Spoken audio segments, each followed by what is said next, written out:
Molavay'dan herkese merhaba.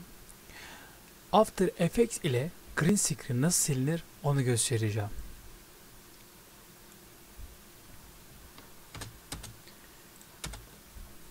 Örnek videomuz bu arkadaşlar. Arka plandaki yeşilliği sileceğim ben.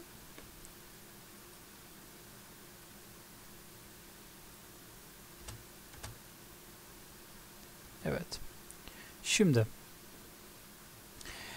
efekt kısmına geliyoruz. Buradan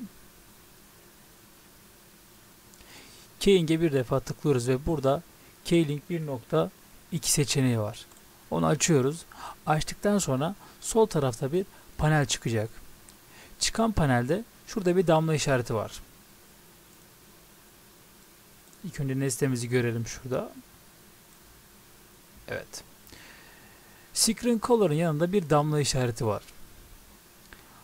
Bu işareti seçiyoruz ve nesneye en yakın renk neresiyse oraya tıklıyoruz. Evet.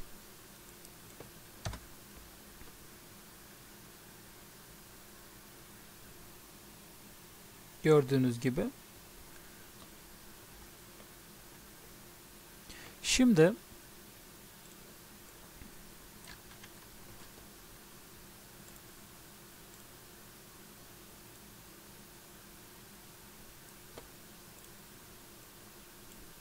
arka plan gittiği için istediğim her şeyi arka plana koyabilirim.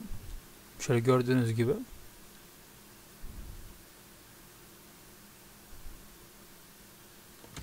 Ya da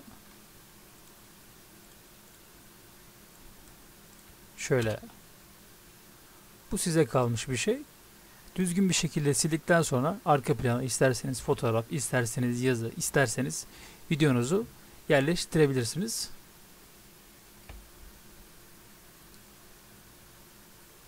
Evet.